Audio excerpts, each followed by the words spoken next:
Les Confessions de saint Augustin, livre 11, chapitre 26.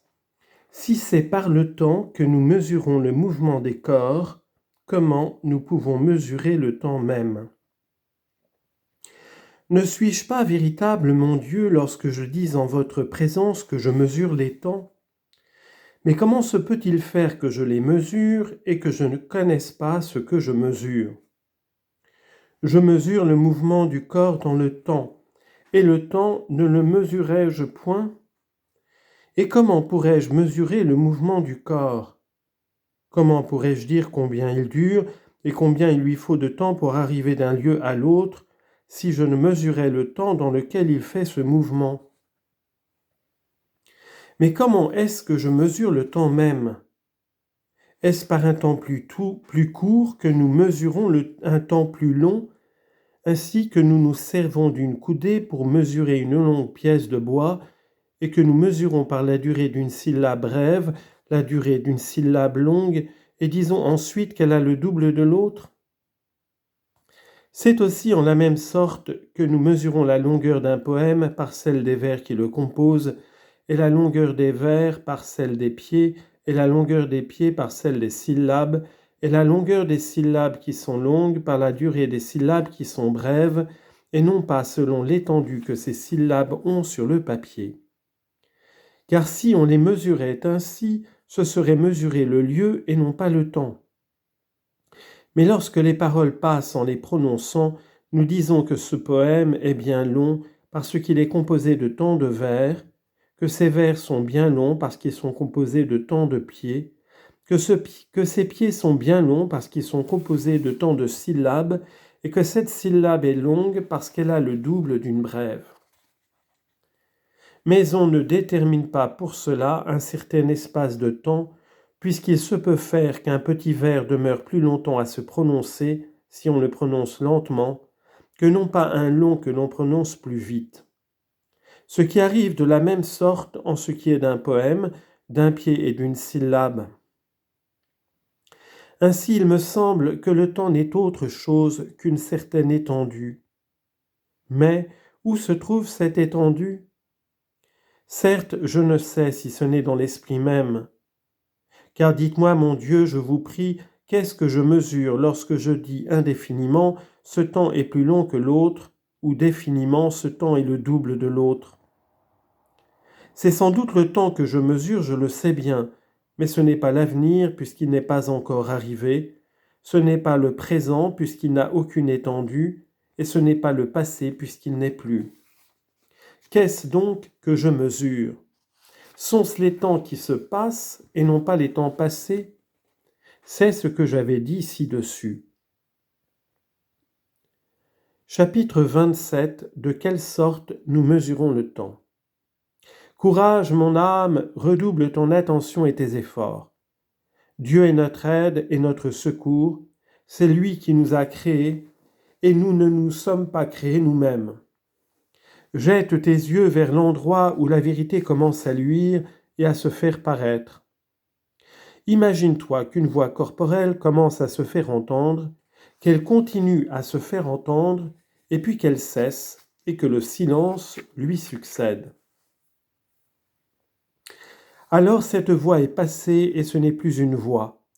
Elle était à venir avant qu'elle se fît entendre, et comme elle ne pouvait alors être mesurée parce qu'elle n'était pas encore, elle ne le saurait être maintenant à cause qu'elle n'est plus. Elle pouvait donc être mesurée pendant qu'elle résonnait, parce qu'elle était, et qu'ainsi on la pouvait mesurer. Mais en ce temps-là même, elle n'était pas ferme et stable, puisqu'elle marchait et passait. Et ne serait-ce point pour cette même raison qu'on pouvait plutôt la mesurer, vu qu'en passant de la sorte, elle s'étendait dans quelque espace de temps qui donnait moyen de la mesurer, car le présent n'a aucun espace. Si elle se pouvait donc alors mesurer, imagine-toi, mon âme, qu'une autre voix commence de résonner et qu'elle résonne encore par un son continué et qui n'est pas interrompu. Mesurons-la donc durant qu'elle résonne encore, puisque lorsqu'elle cessera de résonner, elle sera passée et ne sera plus pour pouvoir être mesurée. Mesurons-la donc afin de dire quelle sera son étendue.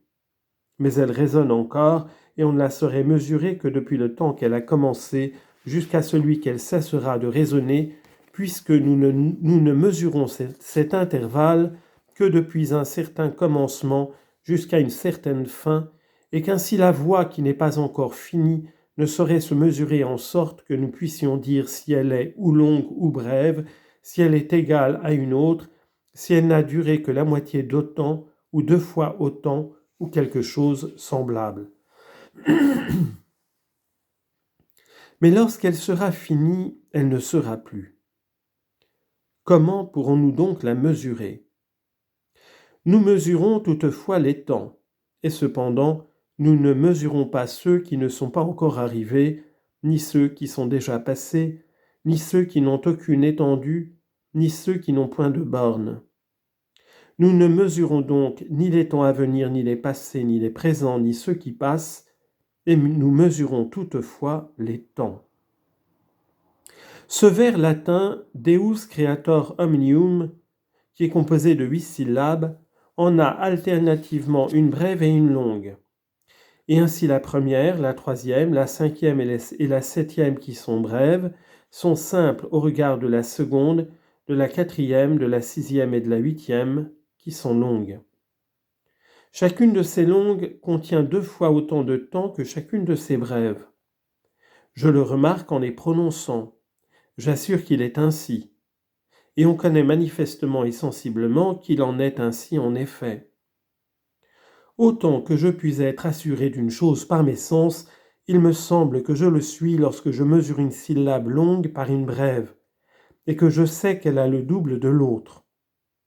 Mais lorsqu'elles résonnent l'une après l'autre, si la brève est la première, et que la longue la suive, de quelle sorte arrêterai-je cette syllabe brève pour m'en servir à mesurer celle qui est longue, afin de connaître qu'elle lui est double, puisque cette syllabe longue ne commencera à résonner qu'après que la brève aura cessé de se faire entendre.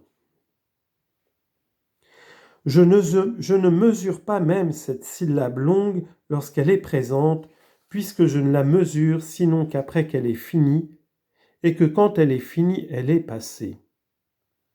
Qu'est-ce donc que je pourrais mesurer?